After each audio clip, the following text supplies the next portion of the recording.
Las semanas que han pasado hemos estado reflexionando acerca de uno de los eventos más significativos en nuestras vidas cristianas y de lo que habla en mayor parte las Escrituras, la muerte y la resurrección de Jesucristo. Ya las fiestas de primera temporada han pasado. Y así como nosotros, probablemente usted también leyó muchos artículos en los diarios, programas de televisión, vio a gente en marchas o celebrando a una estatua sobre estas fechas tan importantes.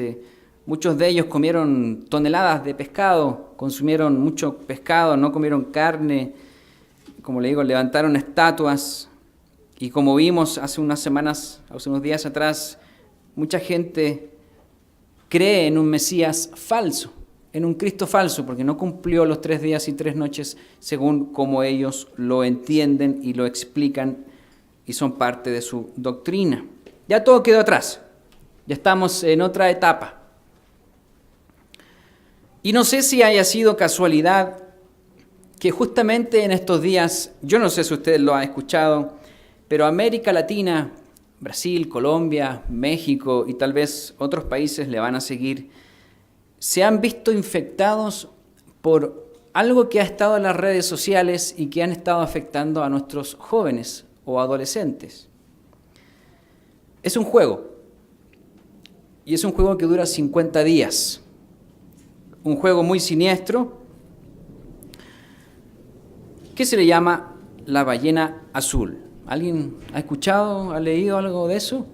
Esta semana solamente se empezó a hablar en las redes y es un juego que se difunde por medio de las redes sociales y es bastante siniestro porque son 50 etapas y la última etapa es el suicidio. O sea, ya no es un simple juego como tal. Y las redes sociales son el medio por el cual lo publicitan y lo difunden. Y las redes sociales, porque ahora ha entrado la policía cibernética y ha estado buscando quiénes son los que crean estas cosas y que los niños no pueden meterse, entonces empieza todo aquí una persecución. Pero lo cierto es que las redes sociales, desde que se inventaron, muchas décadas atrás, han sido el conducto por el cual los jóvenes han buscado reconocimiento virtual. O sea, yo soy algo en el mundo virtual, porque justamente la etapa de la adolescencia es muy dura y ellos tienen muchos miedos. Y entonces las redes sociales, aquí en estos momentos, se está afectando a América Latina, en las ciudades entre 12 y 14 años y han estado influyendo profundamente a nuestros jóvenes aquí en América Latina. A jóvenes que son de una generación muy compleja, que nacieron con las redes sociales como un hecho. Muchos de nosotros el Internet se inventó cuando ya estábamos más grandes. Ya somos otra generación. Hoy día viene una generación que ya el Internet es parte de lo normal. Y esta generación está muy afectada por la depresión, por el aislamiento que han tenido como generación. Tienen muchas falencias de amor y buscan cómo ser alguien, pero no en la vida real, sino que en la vida virtual. Por eso resulta ser una droga. Libera dopamina, lo mismo que el alcohol, lo mismo que las drogas duras, lo mismo que la marihuana, que la cocaína, que lo que genera el cuerpo como placer, la dopamina, el uso de las redes sociales genera la misma adicción. Y eso nadie lo habla. Nadie lo dice y ningún país lo está aquí teniendo como que restringido para los chicos. Y entonces esta generación, ¿por qué es tan llamativa para esta generación este juego? Y escuche bien usted que como no son socialmente aceptados, como la familia no los entiende, porque la familia trabaja, porque A, B, C, D, E, F, G, el juego es atractivo porque si el resto de la familia o los amigos del joven no lo toman en cuenta, entonces el juego les abre la siguiente opción: yo los voy a hacer sufrir a ustedes porque no me toman en cuenta. Y se suicidan finalmente. Es algo tremendamente macabro. Y esto es una realidad. Y así cumplen con esa necesidad para ser alguien, muriendo, haciendo sufrir al resto, dentro de un mar de confusiones muy oscuras, muy demoníacas, si se quiere, muy destructivas. El mamífero más grande que existe, la ballena azul, va a las costas a morir por decisión propia, por instinto. Por eso tiene el nombre de la ballena azul. El nombre da lo mismo porque hay muchos grupos que hacen esto, que comenzó en el año 2014 en Rusia. Hubo una generación, el año 2014 comenzaron los suicidios en Rusia, pero muy, muy fuertemente por medio de las redes sociales. Y por ahí salió esto de la ballena azul y ha estado cobrando la vida de varios jóvenes. Es una noticia en desarrollo. Se dice que hay 160 muertes por el juego, pero en realidad es un proceso que se está estudiando. Y hay una manipulación muy fuerte de los administradores que dicen, si tú pasas al siguiente nivel, vas a ser mejor, te vamos a aceptar en el grupo, pero si tú no superas vamos a ir mañana a matar a tus padres, porque sabemos dónde vives y sabemos quién eres y dónde estás. Entonces se genera una manipulación muy grande que no pueden salir y llegan hasta el punto del suicidio. Escuchan música estridente, muy oscura todo el día, ven películas de terror todo el día para contaminarse con imágenes, con espíritus negativos, y entonces se van estimulando hacia ese punto de la autodestrucción. Se levantan a las 4:20 de la mañana, se tienen que hacer cortes en sus pieles, se tienen que hacer dibujos, se tienen que sacar fotos, entregarlos a la gente. Es una cosa muy siniestra. Y en Rusia es un país que tiene una de las mayores tasas de suicidio adolescente en el mundo. Aquí donde comenzó todo esto, hace unos años atrás, fueron los primeros casos, pero hoy día está en Brasil, está en México, está en Colombia. Y esto se va a difundir muy rápido. Las redes sociales son muy, muy rápidas. Es el gran problema de las redes sociales, que se puede difundir una muy buena noticia, pero también cosas tan negativas como estas. Bueno, pero a nivel de informativo también, lo que me llama la atención son los 50 días de un juego. Son 50 días que se le pide al joven, tienes que hacer esto, día 1, día 2 tienes que hacer esto, y así van avanzando, hasta el día, creo que 30, y del 30 al 49 son solamente contaminarse cada día con basura para que ellos se vayan llegando cada vez más al precipicio y finalmente se suicidan. Ellos quieren hacer algo en estos 50 días y están realizando entonces estas instrucciones. Y 50, me llamó la atención esto de los 50, que tiene mucho que ver en el polo completamente opuesto a nosotros. Espero que ninguno de los chicos aquí esté metido en eso, y si lo están, que conversen con nosotros o con sus padres primeramente, y también con la iglesia. Porque la iglesia tenemos una manera distinta de ver la vida, hacia la edificación, hacia la vida, hacia el plan de salvación. No hay instrucciones en la Biblia que nos obliguen o nos insten a la autodestrucción, sino que por el contrario, a entregar, a dar, no al obtener. Y este número 50 para nosotros no tiene nada que ver con ninguna ballena. Estamos hablando de contar 50 días para la próxima fiesta de Pentecostés, que comenzamos a contar el día después de la puesta de sol del sábado, que cayó dentro de la fiesta de los panes y levaduras. Están esos 50 días, 7 semanas más un día. Pentecostés significa cuenta 50. Y hay un lapso aquí entre Pascua y ese sábado semanal hacia la fiesta de Pentecostés de 50 días. Hay un espacio de tiempo.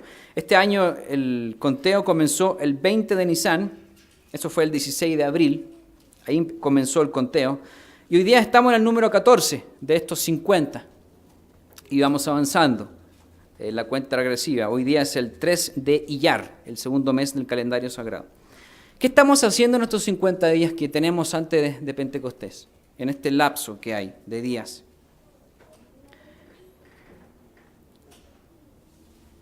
Hemos dicho que estamos enfocados ahora hacia la próxima fiesta de Pentecostés. Que no nos encuentre el día domingo. ¿Y qué significa Pentecostés? ¿Y cuándo tengo que ir? ¿Y qué tengo que hacer? Hay que enfocarse hacia la fiesta que venimos dejando y a la que vamos caminando. ¿Qué estamos haciendo en estos días? ¿Qué estaban haciendo los discípulos de Jesucristo en estos días? ¿Se ha preguntado usted? Ya Cristo había resucitado y estaban recibiendo instrucciones de Jesucristo, resucitado. ¿Cuáles eran las instrucciones? ¿Qué sentían los discípulos? ¿Qué pensaban los discípulos? Vamos hoy día a ver un poco esto de este lapso que hubo, al menos de entre los primeros 40 días. Recuerden que estuvo 40 días haciendo el ministerio, después viene la ascensión y hay 10 días en donde ya se cumple el 50. ¿Qué pasó en este lapso? Vamos a hablar algunos hechos importantes de momentos después de la resurrección que están dentro de este lapso de 50 días para Pentecostés, y vamos a tomar algunas lecciones de lo que los discípulos vivieron. El nombre de este mensaje le he puesto ¿qué hacemos mirando al cielo? ¿Qué hacemos mirando al cielo? Ese es el título del mensaje de hoy.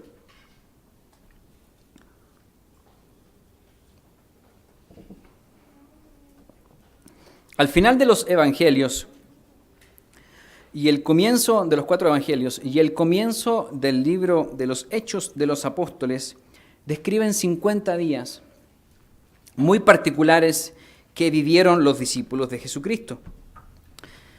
Si los hablamos en períodos, como habíamos dicho, podríamos dividirlos en 3, desde que muere Jesucristo. ¿Por qué? Porque hay 3 días y 3 noches. Ese podríamos considerarlo como el primer periodo, de un periodo corto, pero probablemente de mucha incertidumbre de parte de los discípulos de Jesucristo, mucho silencio tal vez por esta muerte, porque Él dijo que iba a restaurar Israel y ahora estaba muerto. Entonces también hay 3 días que son bien significativos, imaginándonos qué es lo que habrán sentido, pensado los discípulos.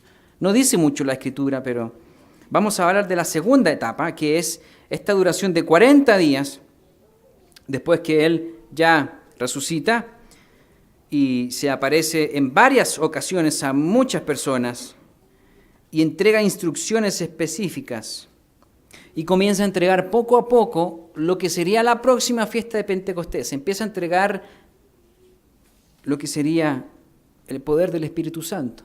Empieza a hablar del Espíritu Santo. No los voy a dejar solos, dice. Cuando dice, y sopló en ellos el Espíritu Santo cuando se apareció, no estaban ahí reunidos. Y hay una tercera etapa y final de 10 días, cuando Cristo asciende, y dice, no en pocos días va a venir el poder en Jerusalén, quédense en Jerusalén. Y esa es la tercera etapa. Vamos a hablar de la segunda etapa.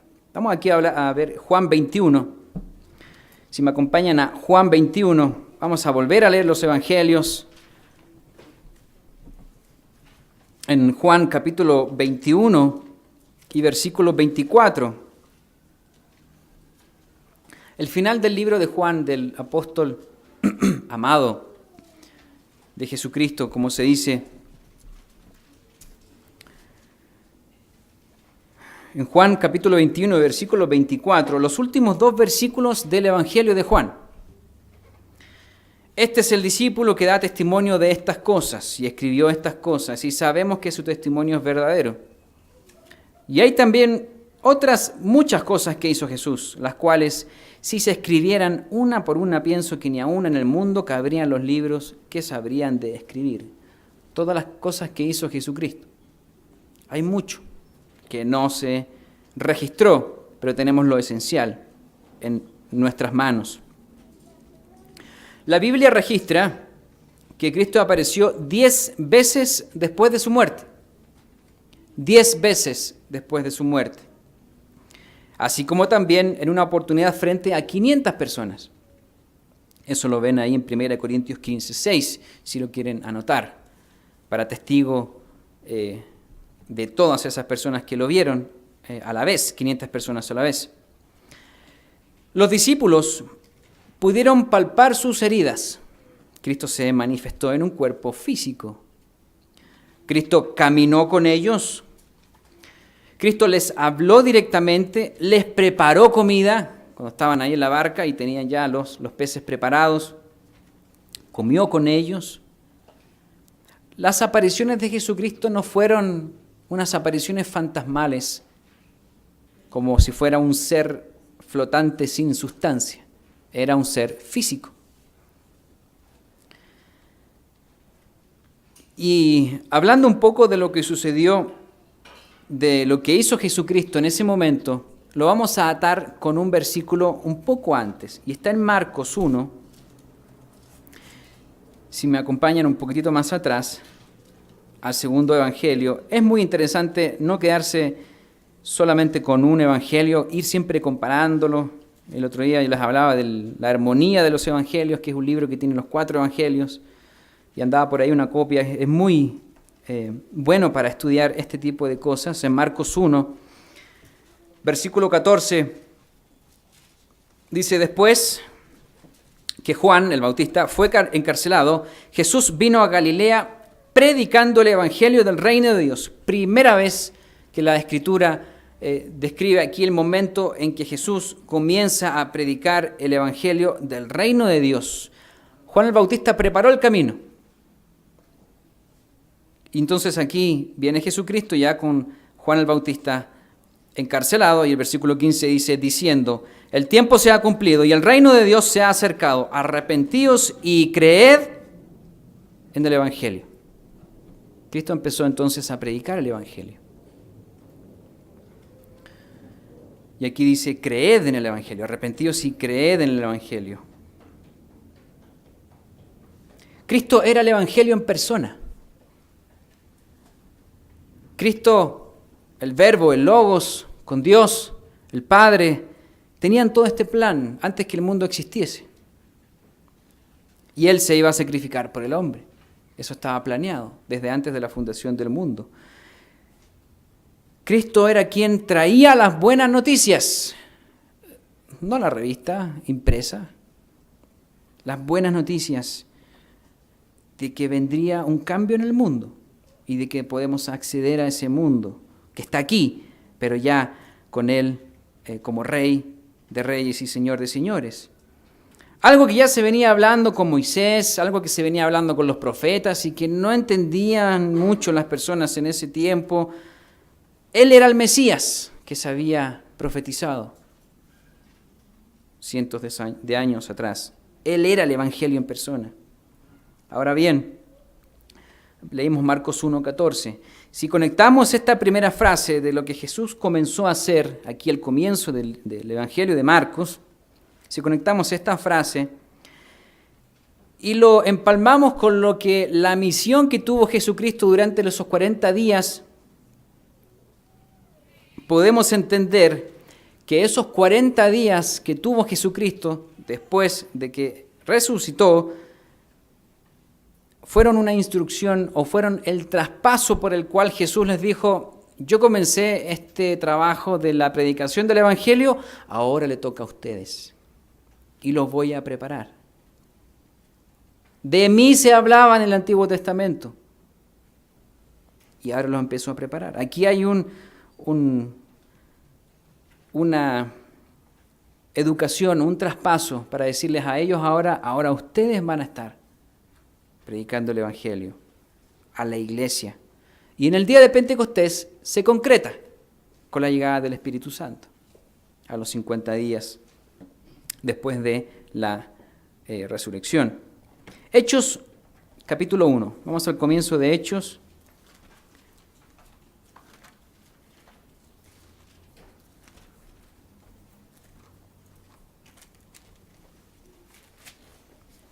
Hechos capítulo 1, recuerden, Lucas aquí fue el historiador que escribió el libro de los Hechos en su gran mayoría. Y aquí entonces viene lo que el señor Teófilo le pidió a Lucas. Por eso dice 1.1, Hechos 1.1, el primer tratado, oh Teófilo, hablando del Evangelio de Lucas. Hablé acerca de todas las cosas que Jesús comenzó a hacer y enseñar.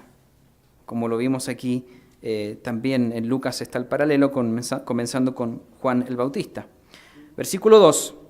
Hasta el día en que fue recibido arriba, después de haber dado mandamientos por el Espíritu Santo a los apóstoles que había escogido, a quienes también después de haber padecido se presentó vivo, con muchas pruebas indubitables, apareciéndoseles durante 40 días y hablándoles acerca del reino de Dios. Lo mismo que Jesucristo comenzó en Marcos o al principio de los evangelios, también lo hizo en esos 40 días. Hablándoles acerca del reino de Dios. Versículo 4. Y estando juntos, les mandó que no se fueran de Jerusalén, sino que esperasen la promesa del Padre, la cual les dijo, oísteis de mí. Porque Juan ciertamente bautizó con agua, mas vosotros seréis bautizados con el Espíritu Santo dentro de no muchos días. La primera observación que podríamos hacer, abuelo de pájaro, es, bueno, se está predicando el mismo evangelio antes y también aquí en estos 40 días, pero debemos considerar algo. El mensaje trata de que nos veamos en ese momento como discípulos de Jesucristo. Porque ahora Jesucristo tal vez predicaba el mismo reino de Dios, pero la diferencia es que Él había muerto y ahora estaba vivo y seguía predicando el mismo evangelio con más fuerza, con más claridad. No debemos olvidar eso. Esa connotación es tremendamente significativa para aquellos quienes lo habían escuchado y ahora estaba vivo y lo vieron morirse y ahora estaba el mismo ahí predicando ese mismo evangelio. ¿Qué profeta, de qué religión, leyenda o libro continúa su misión resucitado, presentándose como testimonio para muchos a fin de que hablen de él? Eso no existe. No hay libro, no hay historia, no hay leyenda, no hay mito que sea tan veraz como lo que hizo Jesucristo y como lo que leemos en la Biblia. Por eso Él se presentó muchas veces. Las mujeres que fueron testigos de donde había sido puesto el cuerpo de Jesucristo, ese momento en que se sacó rápidamente de la cruz, fueron las mismas que habían preparado especies aromáticas, las que descansaron el sábado semanal conforme al mandamiento. Y volvieron aquel domingo en la madrugada o sábado en la noche, siendo aún todavía oscuro, nuevamente trayendo especies aromáticas. Vamos a poner en ese momento de Jesucristo ya resucitado, en ese punto en que Cristo ya no estaba en la tumba. ¿Y qué cosas pasaron aquí? Vamos a intentar un poco entender lo que ellos vivieron como seres humanos, tal como nosotros podríamos tal vez vivir. Recuerden que cuando murió Jesucristo, los judíos habían ordenado, entre comillas, asegurar la tumba. Aquí José de Arimatea, él puso una piedra y la Escritura dice que los judíos pusieron guardias y mandaron a sellar más esta gran piedra. ¿Por qué? ¿Quién pone guardias a un muerto?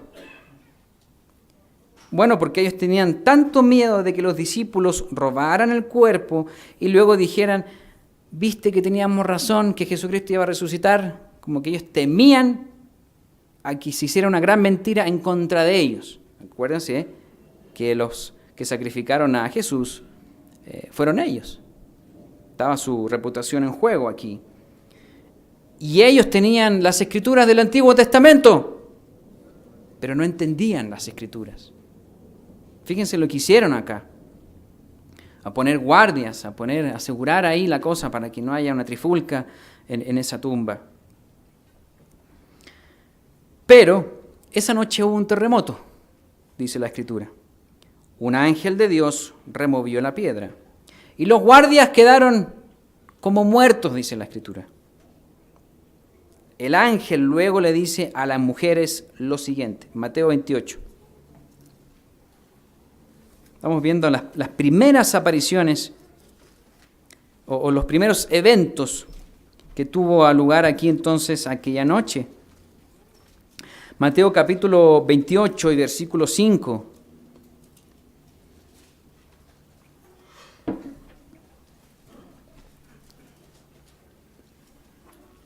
Mateo capítulo 28, versículo 5. Mas el ángel respondiendo dijo a las mujeres: no temáis vosotras, porque yo sé que buscáis a Jesús, el que fue crucificado. No está aquí, pues se ha resucitado, como dijo. Venid, ved el lugar donde fue puesto el Señor. E id pronto y decid a sus discípulos que ha resucitado de los muertos. Y he aquí, va delante de vosotros a Galilea, allí le veréis, he aquí os lo he dicho. Entonces ellas, saliendo del sepulcro con temor y gran gozo, fueron corriendo a dar las nuevas a sus discípulos. Y mientras iban a dar las nuevas a sus discípulos, no, ese versículo no, hasta el 7. Fueron corriendo a dar las nuevas a sus discípulos. Entonces ellas se percataron de que había sucedido algo. Y entonces aquí el ángel le dice: ve a contarlo, cuéntaselo a la gente, corre. Esto es importante. Lucas 24, ahora sí vamos a Lucas y versículo 6.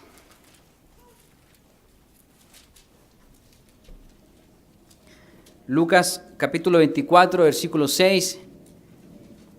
Lucas capítulo 24, versículo 6. No está aquí, hablando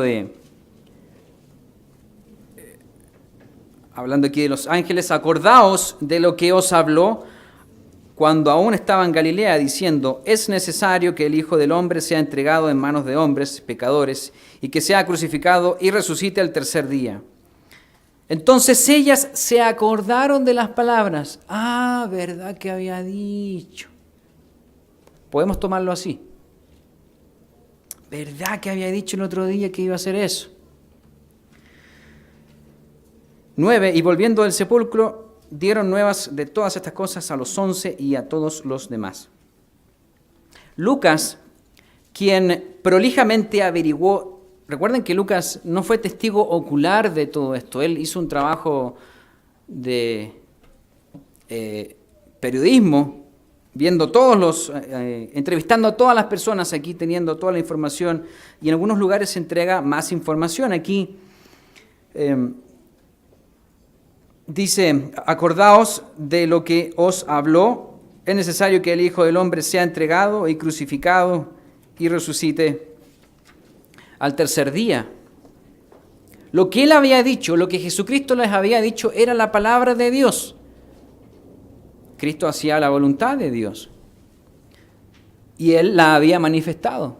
Él había dicho lo que iba a acontecer. Pero ¿qué pasó? ¿Por qué hay tanto aquí enredo, que llegan a la tumba, que van para allá, que no creen, que sí creen, que corren? ¿Por qué hay tanto desorden, podríamos decir, en las apariciones o en los diálogos? Es porque había una consternación, un grado emocional tan grande en ellos. Y debemos intentar imaginarnos lo que habían vivido.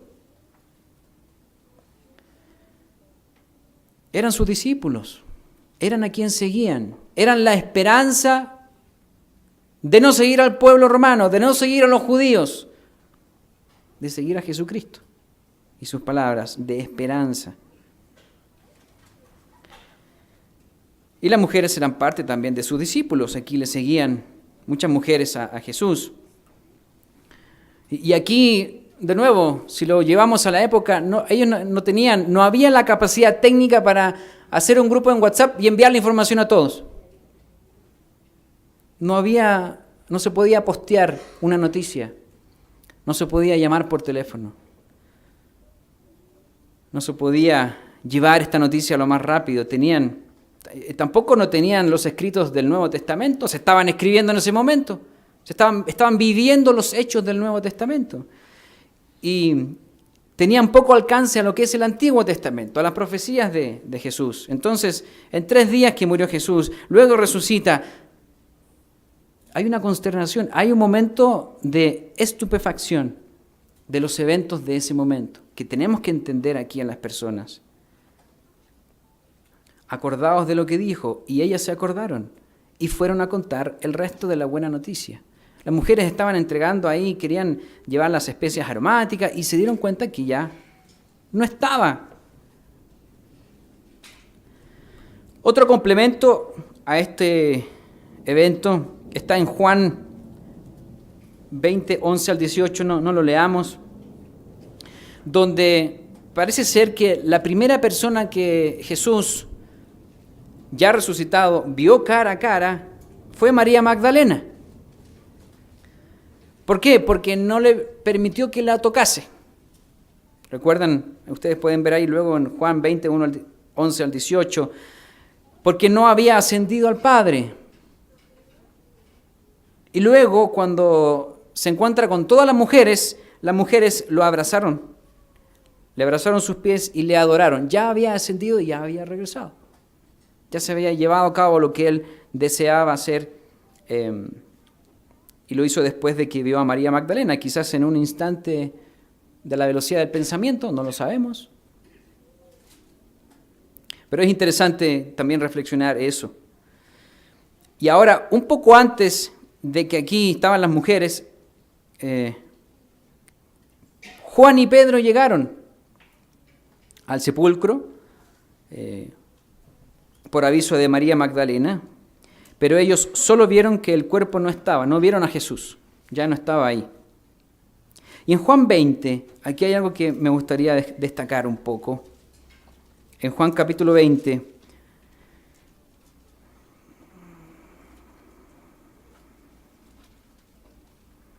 aquí se nota que Juan era más joven que Pedro, que Juan corrió más rápido, dice la Escritura, que Pedro, al sepulcro. Imagínense cuando iban corriendo ahí a ver si era cierto o no que Cristo ya no estaba. Y en Juan 29 dice, porque aún no habían entendido la Escritura, que era necesario que Él resucitase de los muertos, y volvieron los discípulos a los suyos. La primera parte del versículo 9, porque aún no habían entendido la Escritura. Habían estado con Jesucristo 3 años y medio, y Cristo les hablaba del reino del Evangelio, pero no entendían la Escritura en este momento tan crucial, tan importante, que cualquiera podría decir, ay, ¿cómo no entendieron? Si estuvieron tanto tiempo aquí en un curso intensivo con el Maestro, haciendo milagros, levantando a muertos, sanando a personas, a cojos, a ciegos, pero ellos no habían entendido la Escritura. Como decíamos, en aquel tiempo no había una manera rápida de comunicación, salvo que la misma persona llevara la noticia. Era la manera más rápida. Y cada evento que las personas recibieron la noticia está aquí como un poco cruzado, y todas la recibieron de manera diferente o en contextos diferentes, algunos comparados con otros. María, Magdalena, las mujeres, Pedro, Juan, los discípulos, Tomás, Santiago, las 500 personas, estas 10 apariciones que podemos estudiar en alguna otra oportunidad. Aquella noche, 2 discípulos caminaban a un lugar fuera de Jerusalén, calculando a estos 60 estadios, que cada 5 estadios son 1 kilómetro. Aquí tenemos unos 12 kilómetros fuera de Jerusalén. Y si lo vemos a la velocidad media, cuando uno camina tiene una velocidad media de aproximadamente 5 kilómetros la hora. Cada hora uno camina 5 kilómetros, en un promedio. Entonces ellos iban a caminar una buena caminata de 2 a 3 horas a llegar aquí a este lugar. Pero se les apareció Jesús.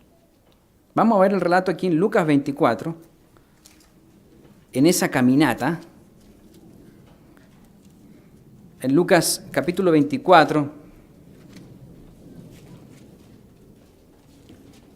en Lucas capítulo 24, versículo 17.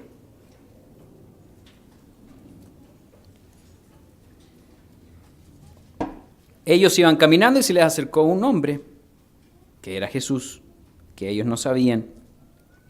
Y aquí nos vamos a detener un poquito más. Dice versículo 17. Y les dijo, ¿qué pláticas son estas que tenéis entre vosotros mientras camináis? ¿Y por qué estáis tristes? Recuerden, Cristo ya podía movilizarse a la velocidad del pensamiento. Ya no tenía que andar caminando para parecérseles a las personas. Y aquí entonces lo encontramos en esta caminata. Versículo 18, respondiendo uno de ellos, que se llamaba Cleofas, le dijo, ¿eres tú el único forastero en Jerusalén que no ha sabido las cosas que en ella han acontecido en estos días? Entonces él les dijo, ¿qué cosas? Y ellos le dijeron, de Jesús Nazareno, que fue varón profeta, poderoso en obra y en palabra delante de Dios y de todo el pueblo. Y cómo le entregaron los principales sacerdotes y nuestros gobernantes, Imperio Romano y los judíos, a sentencia de muerte y le crucificaron. Pero nosotros esperábamos que él era el que había de redimir a Israel. Fíjense lo que dice aquí. Eso es lo que esperaban ellos. ¿No? Que muriera. Y ahora, además de todo esto, hoy ya es el tercer día que esto ha acontecido. Los discípulos pensaban que Jesucristo redimiría a Israel en esos tiempos. Y ahora estaba muerto. La consternación había sido grande. Imagínense la gente que vota por los gobernantes y tiene toda la esperanza en un gobernante. El día que va a salir electo, lo matan. Obviamente se va a sentir mal, porque estaba su esperanza puesta en esta persona. Aquí obviamente no estamos hablando de hombres, estamos hablando de Dios en la carne. Todavía más consternación. Sigamos el relato en el versículo 22. Aunque también nos han asombrado unas mujeres de entre nosotros, las que antes del día fueron al sepulcro. Y como no hallaron su cuerpo, vinieron diciendo que también habían visto visión de ángeles, quienes dijeron que él vive. Y fueron algunos de los nuestros al sepulcro, y hallaron así como las mujeres habían dicho, pero a él no le vieron. Ellos estaban todavía muy asombrados de lo que había sucedido. ¿Cómo Jesucristo resucitó? Hay ángeles aquí, y dicen que él vive. ¿Será cierto? ¿O están tan apenadas que quieren ver al muerto vivo? Quizás, ¿qué pensaron ellos aquí? Y Jesús les dice en el versículo 25, oh insensatos y tardos de corazón para creer todo lo que los profetas han dicho. No lo dijeron las mujeres, lo habían dicho los profetas antes. No solamente las mujeres, sino que ya se venía esto hablando de mucho antes.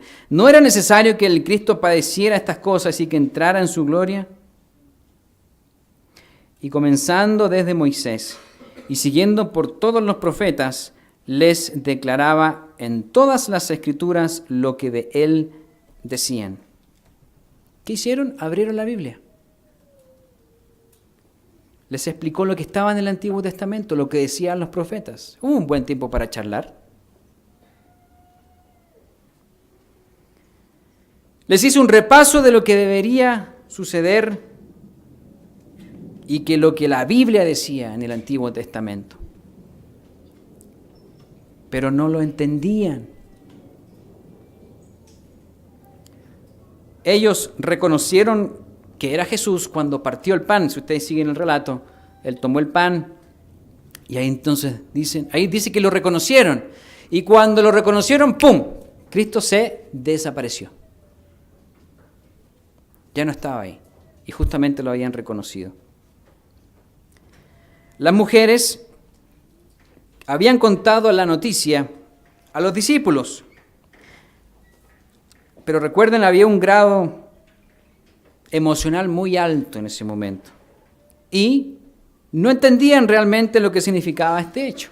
Comenzamos a hablar de la predicación del Evangelio del Reino de Dios, cuando Juan el Bautista es encarcelado y Cristo comienza esto, y durante 40 días también lo hace. Estos son los comienzos de este ministerio, si pudiéramos decirle, de 40 días, de Jesús resucitado. Ahora bien, en este mismo relato de estos dos discípulos, en esta caminata, hay una próxima reunión. En Lucas 24, versículo 44, vamos ahí mismo. Porque ellos vuelven a Jerusalén, dice aquí la Escritura, y entonces están los 11 reunidos. Y dice el versículo 44 lo siguiente. Lucas 24, versículo 44. Y les dijo, estas son las palabras que os hablé, estando aún con vosotros, que era necesario que se cumpliese todo lo que está escrito de mí en la ley de Moisés, en los profetas y en los salmos. ¿Alguien podría decir que el Antiguo Testamento no es válido? Jesucristo les habla de las 3 secciones de la Biblia. Hablaban de mí y aquí estoy. Versículo 45. Entonces les abrió el entendimiento para que comprendiesen las Escrituras. Ese versículo es tremendamente revelador.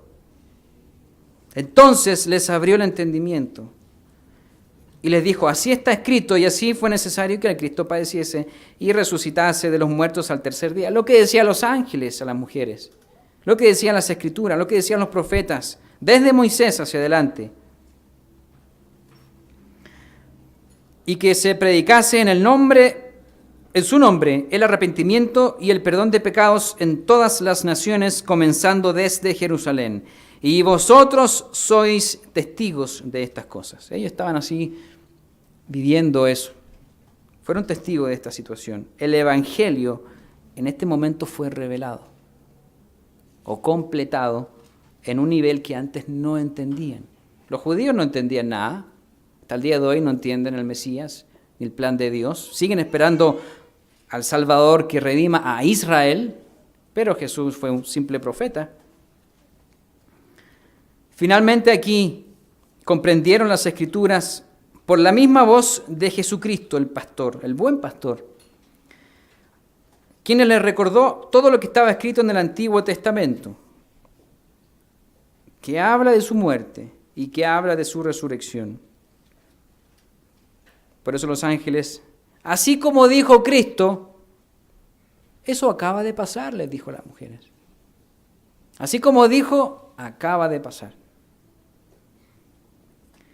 Y estaba sucediendo algo que ellos no entendían. Y todo había estado escrito en las Sagradas Escrituras. El plan de Dios comenzó a tener una etapa distinta, más clara para ellos. Cuando dice aquí, les abrió el entendimiento. Entonces todo el Antiguo Testamento hablaba de ti, Cristo. Y tú estás aquí resucitado. Entonces comenzaron a entender un poco más de lo que era realmente haber muerto y haber resucitado. Lo interesante de todo esto es que, habiendo escuchado el testimonio de las personas que vieron a Jesús, como María Magdalena, o que vieron la tumba, que vieron los ángeles, que hubo un terremoto por ahí, estos eventos, cuando los discípulos escucharon estos testimonios, o incluso algunos que lo habían visto a Jesús resucitado, con sus heridas, estaban muy maravillados, pero todavía estaban perplejos, todavía estaban atónitos con lo que estaba sucediendo y no entendían. Era demasiada la carga emocional. ¿Le ha pasado a usted alguna vez que está tan cansado el de la cabeza, de tanta carga de trabajo, está tan agotado que le dicen algo y dice, no quiero entender nada? porque estoy frustrado ya con tanto en la cabeza. Somos humanos. El cerebro no puede trabajar a toda máquina. No podemos sobrecargar emocionalmente muchas cosas, y aquí lo estaban viviendo. Y en este punto Cristo les abre el entendimiento. ¿Por qué ahora sí entendieron? Ya habían escuchado los testimonios, algunos ya lo habían visto. ¿Por qué ahora sí creen? ¿Por qué empiezan a entender ahora? ¿Por qué? Porque empieza a trabajar el Espíritu Santo en la persona. El Espíritu Santo comienza a trabajar en las mentes de ellos, lentamente en ellos. ¿Qué me dicen de Tomás? Las palabras de los testigos que vieron a Jesucristo resucitado, materializado frente a ellos, con las heridas, con las llagas, no fue suficiente para Tomás. El dicho ver para creer, ¿no? Lo quiero ver con mis propios ojos. Si no lo veo, no lo creo. Ahí está Tomás. Y tal vez muchas otras personas. Tal vez Tomás fue bastante valiente para decir, no, yo quiero verlo. Quizás muchas personas callaron y no creían por la conmoción emocional que había aquí. Cristo reprochó esta actitud de gente incrédula. Una reacción muy humana frente a la noticia. Nosotros algunas veces nos cuentan algo y si no está en el periódico la foto, no lo creo. Somos así. Así que Tomás, podemos ser Tomás algunas veces, en otras palabras. Algunas veces vemos fotografías y las creemos y algunas veces son trucos, o son videos, son montajes y ya, eso es verdad. Pero esto era cierto. Y ellos no creyeron el testimonio de sus propios hermanos o compatriotas. Eran discípulos de Jesús. Marcos 16. Marcos capítulo 16.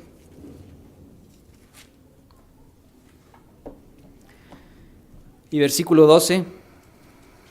Marcos capítulo 16 y versículo 12. Pero después apareció en otra forma a dos de ellos que iban de camino yendo al campo, hablando del relato que hablamos de la caminata. Ellos fueron y lo hicieron saber a los otros, y ni aún a ellos creyeron. Aquí ellos se dieron cuenta que era Jesús, y ni aún a ellos creyeron. Finalmente, aquí un poco resumen del orden de algunas apariciones. Dice, finalmente, el versículo 14, se apareció a los 11 mismos, estando ellos sentados a la mesa, y les reprochó su incredulidad y dureza de corazón, porque no habían creído a los que le habían visto resucitado. Cristo también disciplina, y aquí lo tuvo que hacer, porque no estaban creyendo. No estaban creyendo que Él había resucitado. Sentado a la mesa, ¿cómo se le ocurre no creer lo que dijeron si era verdad?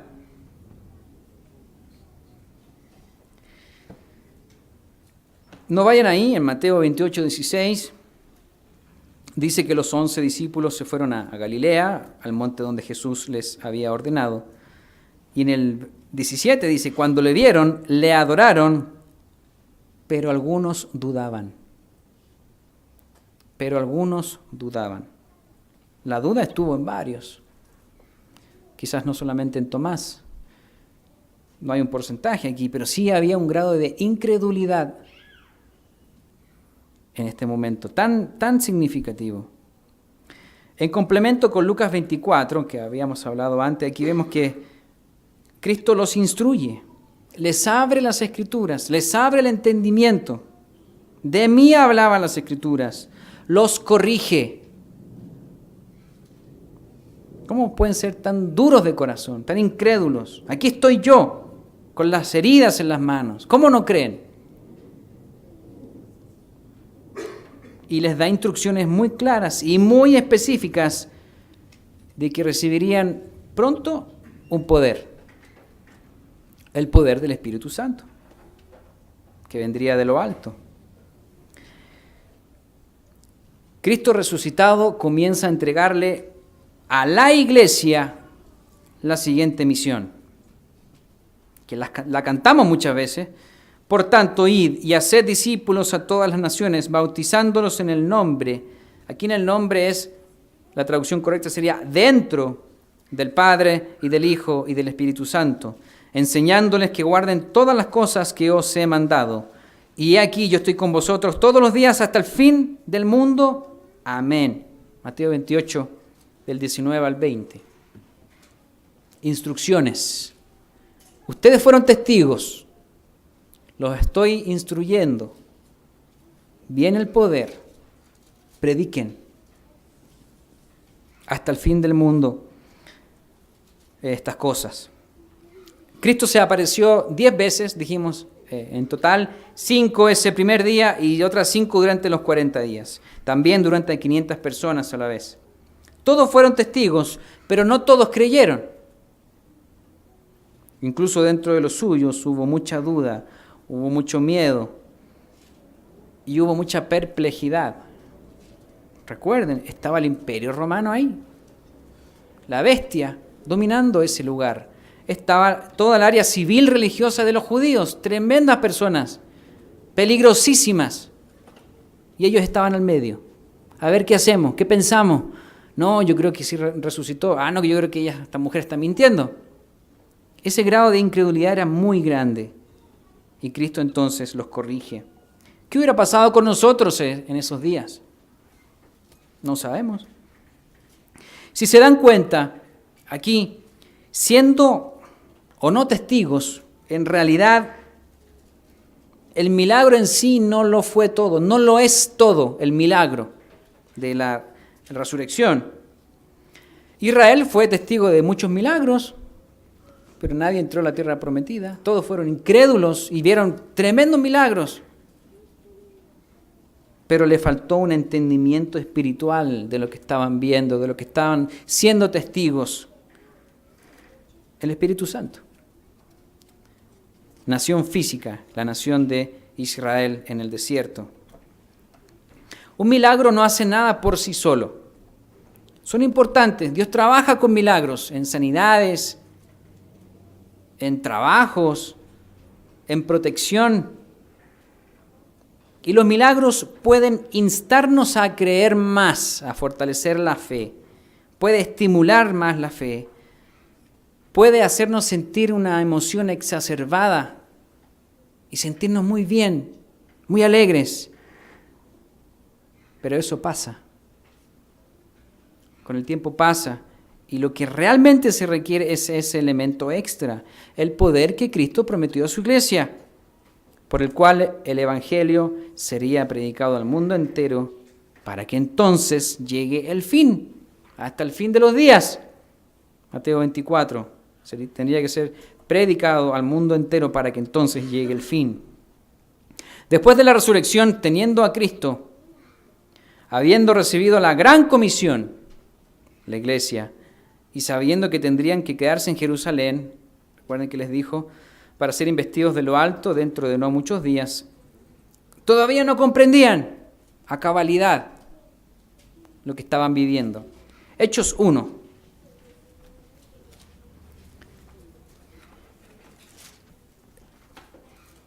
Los Hechos de los Apóstoles, capítulo 1, y ahora vamos a leer el versículo 6.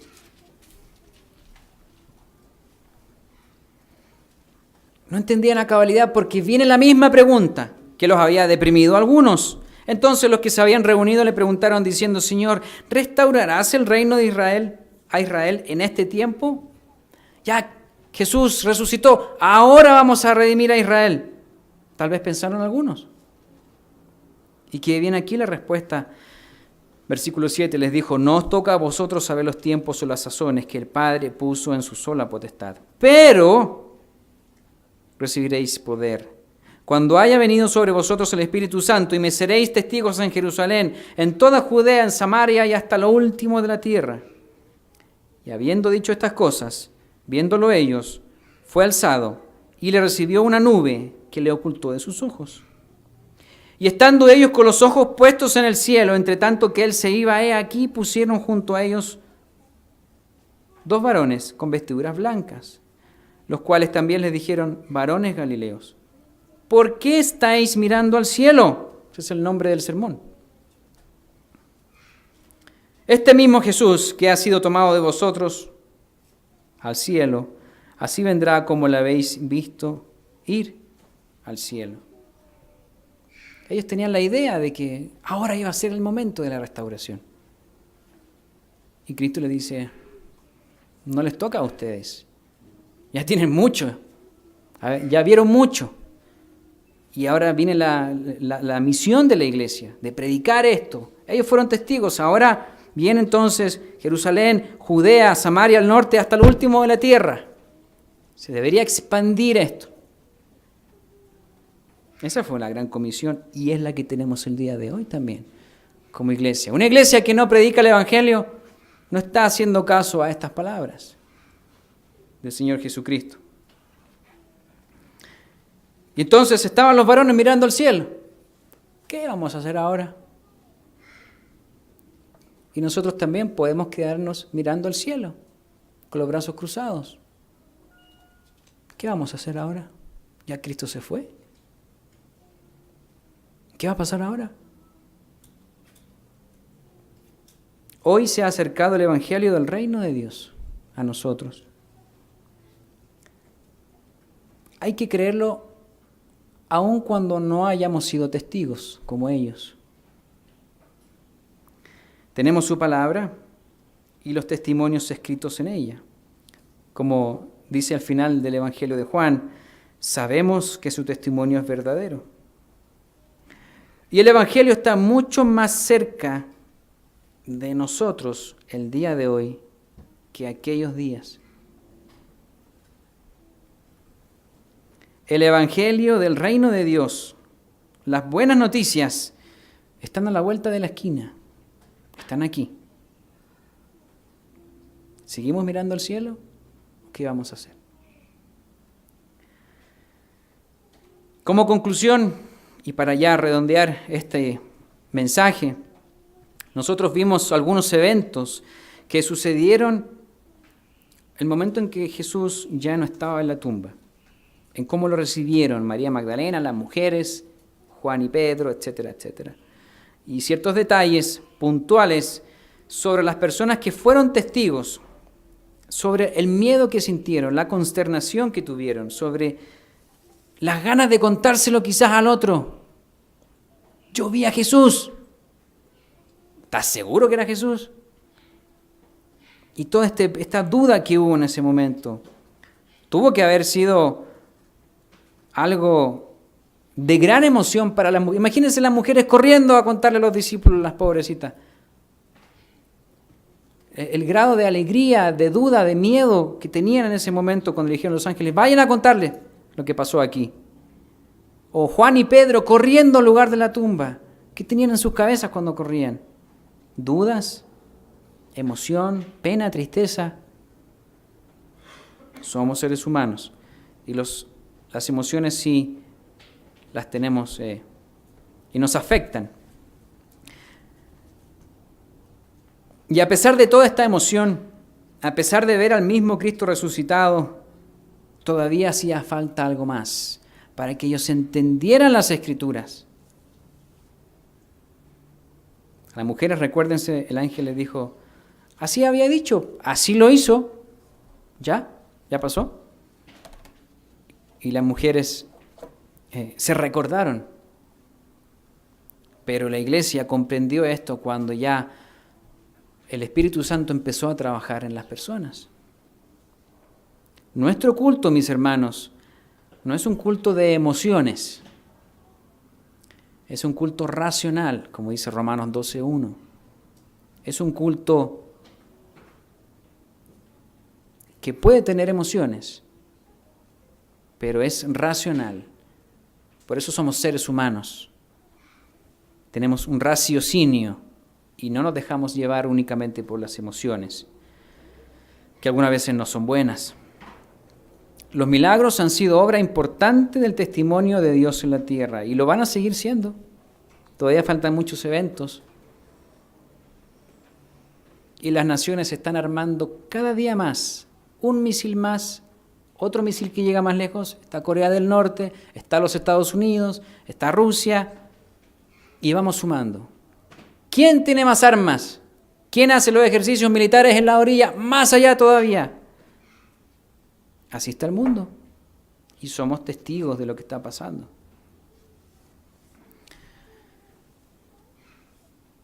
Y este milagro, o lo que vemos, aunque seamos testigos, no basta. Hay que complementarlo con el poder del Espíritu Santo. Esa es nuestra próxima fiesta, que va a llegar muy rápido, el 4 de junio este año. Ese poder de lo alto que esperaban ese día en Jerusalén, reunidos en el día de Pentecostés, en la mañana. Ahí se cumplía el número 50 de ese día de Pentecostés. Por eso, aquí Hechos, como vimos, viene la pregunta ahora a nosotros, ¿por qué estáis mirando al cielo? ¿Y qué estamos haciendo en estos días? Antes de llegar a Pentecostés.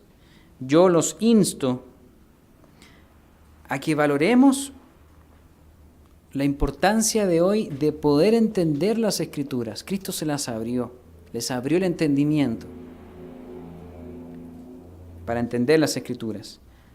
La revista que la Iglesia predica y reparte en el mundo de las buenas noticias, los 30 folletos, los comunicados, los informativos, las cartas, el Internet, los programas de televisión, ¿de qué hablan? De la misión que Cristo encomendó a su Iglesia para que llegue el fin. Y no es un trabajo menor. Y estos estudios, esta información, están estudiados y hechos por personas inspiradas por el Espíritu Santo, para entender más las Escrituras. Hoy día, mis hermanos, tenemos muchas herramientas para comprender más el Evangelio del Reino de Dios. Tal vez pensamos, hoy sería tan espectacular haber visto a Jesucristo resucitado, pero faltaba algo todavía más importante, que es el Espíritu Santo. Y hoy día tenemos esa capacidad de tener el Espíritu Santo en nosotros y poder aprender más de lo que es el Evangelio. En estos 50 días, mis hermanos, yo los insto a que nos pongamos una meta de leer más la Biblia. ¿Qué es el Evangelio? ¿Cuándo comenzó? ¿Qué misión hizo Jesús? ¿Qué son las fiestas? Vienen unas conferencias. ¿Cómo estamos preparados para recibir gente nueva, tal vez? ¿Estamos siendo capaces de responder preguntas si llega gente nueva? Preparémonos aquí. Es un buen momento en el año, una circunstancia que justo está en estas fechas. Y tenemos una buena oportunidad para aprender más. El mundo, mis hermanos, está completamente perdido. Está buscando otras cosas. Ya pasaron sus toneladas de pescado, sus estatuas, todas sus películas. Y ahora, como lo relatamos en el comienzo, la gente está buscando suicidarse como una salida. No es nuevo, pero es un momento importante en la época que estamos viviendo. Se quieren suicidar y no han hecho nada malo. Y se quieren suicidar. ¿Por qué? Porque quieren hacer sufrir al otro. ¿Qué pensamiento más satánico de querer hacer sufrir al otro? Esto no es culpa del grupo de Facebook o de quien ponga una herramienta ahí. Es solamente un producto de la sociedad que va a buscar un canal para llegar a las personas. Es una sociedad enferma que cada vez está alejada más y más de Dios, quien da la vida, porque su palabra es vida. Por tanto, mis hermanos, no nos quedemos mirando al cielo de brazos cruzados. Pidamos a Dios que nos abra más la mente para entender su palabra. Aquí nadie entiende la palabra como uno quisiera. Todos, espero, quisiéramos entender más de la Biblia. Que Dios nos siga abriendo más las Escrituras pedirle a Dios que seamos mansos, como se hablaba al comienzo del día sábado en el sermoncillo, para recibir una instrucción, para recibir corrección, para aprender más. Para terminar, 1 de Pedro, capítulo 3. 1 de Pedro, capítulo 3, y con esto terminamos. 1 de Pedro, capítulo 3 y versículo 7.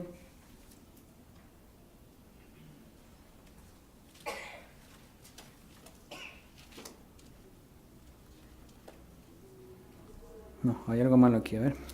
1 de Pedro, capítulo 3.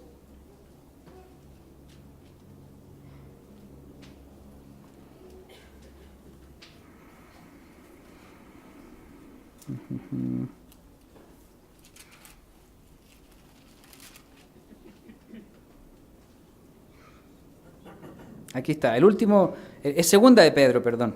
Segunda de Pedro, capítulo 3, los últimos versículos de Pedro. Esto de crecer, de querer crecer, eso es algo que se le da a la gente que se bautiza. Usted se bautiza y recién comienza la carrera y empieza a crecer. ¿En qué? Dice aquí, segunda de Pedro, capítulo 3 y versículo 17. Así que vosotros, oh amados, sabiéndolo de antemano, guardaos, no sea que arrastrados por el error de los inicuos caigáis de vuestra firmeza. Antes bien, creced en la gracia y el conocimiento de nuestro Señor y Salvador Jesucristo. A Él sea gloria ahora y hasta el día de la eternidad. Amén. Buenas tardes a todos.